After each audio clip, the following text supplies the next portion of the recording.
नमस्कार।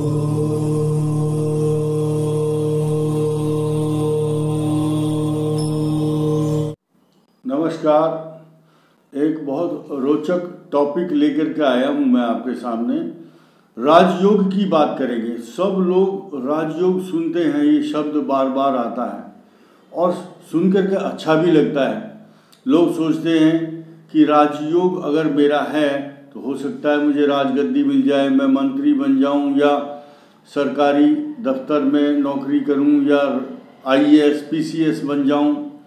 तो राजयोग का पहले मतलब समझो। राजयोग, अंबानी जो है सरकारी नौकरी नहीं कर रहा है, लेकिन उसके नीचे काम करने वाले बड़े बड़े IAS PCS सेना के अधिकारी और बड़ी बड़ी कंपनियों के डायरेक्टर उनके यहाँ काम कर रहे हैं। तो अंबानी का भी राजयोग है।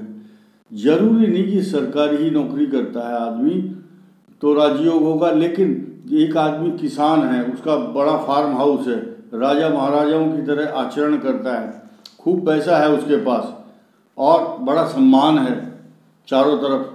तो आज राजयोग की बात करेंगे। कौन से ग्रह ऐसे हैं जिनकी वजह से राजयोग बनता है। राजयोग का अर्थ सम्मान और पैसे से भी है। पैसा आदमी को पता नहीं क्या से क्या बना देता है। दूसरे और पांचवें भाव का स्वामी या तो इंटरचेंज हो या उन्हीं स्थानों में बैठे हों। लग्न का स्वामी भाग्य स्थान में, क्योंकि भाग्य से ही आता, भाग्यम फलति सर्वत्र। और भाग्येश लगन में हो, लाभेश दसम भाव में हो और पंचम ज्ञान और बुद्धि और विवेक का स्वामी भाग्य स्थान या लग्न में हो, तो ऐसे आदमी की कुंडली में राजयोग कहा जाता है। वो चारों तरफ मान सम्मान और उसकी कीर्ति की पताका चारों तरफ फैलती है। लोग उसको बुलाते हैं कि आओ, आप जो है चुनाव लड़ो, आपको राज्यपाल बनाएंगे, आपको मंत्री बनाएंगे। इसके अलावा अगर चुनाव लड़ने वाला आदमी होता है कोई नेता, तो उसके छठे स्थान में पाप ग्रह होंगे तो वो चुनाव में जीत जाता है। एक बहुत बड़ी बात मैं कह रहा हूं यहाँ कि एकादश भाव के स्वामी और दूसरे स्थान का स्वामी अगर राज्य स्थान में दसम भाव राज दरबार स्थान पिता के स्थान में बैठ जाए तो राजयोग 100% होता है। पाप ग्रह की दृष्टि नहीं होनी चाहिए उसके ऊपर।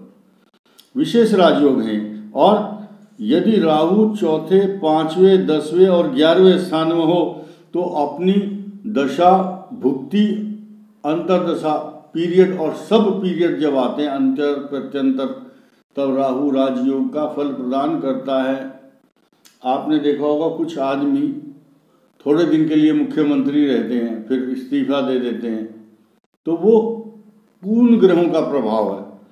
इसके अलावा शुक्र और चंद्रमा तीसरे भाव में हो तो शुक्र भी अपनी भुक्ति और अंतरदशा में राजयोग का फल प्रदान करता है।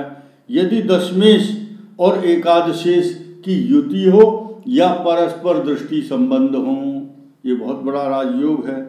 शुभ दृष्टि हो तो एकादशेश की दशा 11वें भाव की स्वामी की जो दशा होगी उसमें राजयोग का फल प्राप्त होगा। एक और नई बात, लग्नेश और एकादशेश और दशमेश या भाग्येश, ये अगर एक साथ बैठ जाएं तो सरकारी पद पर रहता है मनुष्य और उसका चारों तरफ रुतबा रहता है, बड़ी अच्छी से उसका मान सम्मान रहता है, सरकार की नौकरी करता है वो। मैं आपको याद दिला दूं, जो ये योग है ये मेरा खुद का है। मैं एक सरकारी पद पर रह चुका हूँ और बहुत सम्मानित पद पर रहा हूँ सेना में, और मुझे इसका लाभ मिला। ये जो ग्रह हैं मेरे भाग्येश, दशमेश और एकादशेश, ये तीनों एक साथ बैठे हैं, ये राजयोग का फल प्रदान करते हैं। मैं इसका खुद एग्जाम्पल हूँ। तो सभी प्रियजनों से बात कहूँगा कि अपनी अपनी कुंडली में चेक करें, उसी हिसाब से फॉर्म भरें। PCS, IAS, क्लास 1 अफसर बनो और मेरी शुभकामनाएं आपके साथ हैं, आप बनोगे। कॉन्फिडेंस लाइए।